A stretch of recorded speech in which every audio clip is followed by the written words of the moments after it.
Everyone, it's me again. I don't get anything done these days. I sit around way too much. I wonder if all this bad news is affecting other people the same way. I've never been a depressed person, but I have no motivation. I don't even bake bread in the house here. Come on. You said you wanted to come in. You stood out there. Now don't be bashful. I got too many dogs. Hey, Gracie, I can't let you out because the chicken is out. Yeah, I've been wanting to make a video. What it is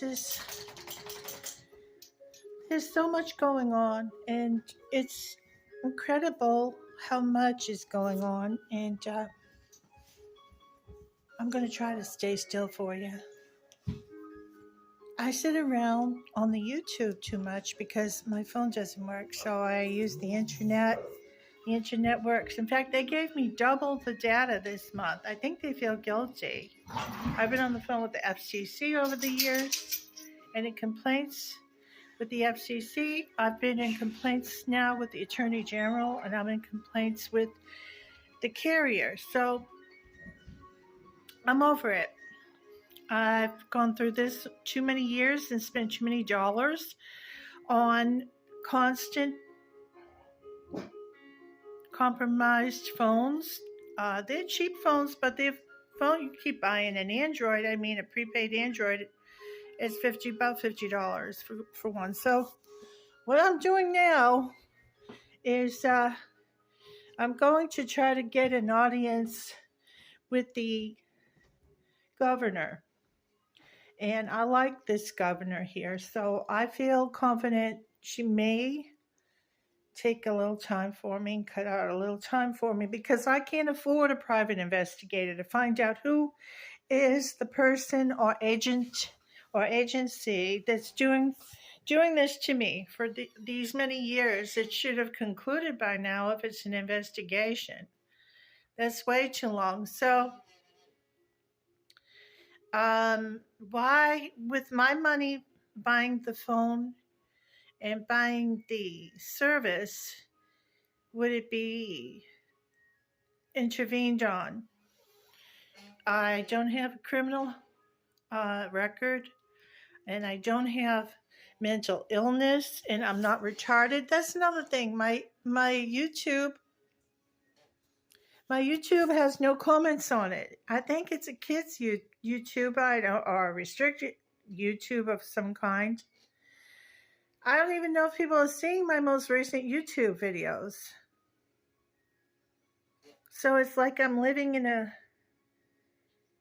a virtual prison cell all these years. So let me just tell you, if it wasn't for the Lord, and if it wasn't for being comfortable and Him taking good care of me, because I inherited from my grandfather a long time ago and made wise investments, if it wasn't for Him, I would still be here in good condition and in good health. I mean, when you have no one to talk with and bounce your thoughts off to, it does draw you closer to the Father in heaven, and that's a good thing. But some people would have cracked up from it. And when you call people and you can't reach them, no one, I mean, not a half brother or a cousin, not anyone. When every call you make, it's like a Twilight Zone weird person saying, "We're sorry, blah, blah, blah, blah. Check the number." And it's just frustrating. It's like you're in some kind of a repetitive nightmare. So, yeah. That's my little one that came to me with no fur on him with the mange. Now he's all glossy. And there's that little girl. She got a tattered collar. And she's all cheered up ever since Buster came. I call him Buster. The neighbors called him Diesel. They threw him away, I think, because he was just so stinky and so mangy, and they didn't know what to do with him. Or maybe he got run off But there were other dogs that were healthy and wouldn't let him eat. I don't know, but he came to my door and I didn't turn him away. All right, so. But if it had not been the Lord on my side, I wouldn't be here still. I would be, I don't know, I would have been, I guess if I was going to crack up, I think what I would do is just be a bag lady. I would never want to go to, I would stay out, I mean, outside. I love God's nature. I would never go to live with people in an institution or anything. But when I do have contact with people, here's what happens. They treat me really badly or really strangely, and they don't act normal. They don't act like they think I'm normal. They stare at me, or they're just very reserved and don't make eye contact, or they're very overtly, unduly aggressive and come at me in a parking lot or in a store wanting to come up and talk to me and about some trivial thing.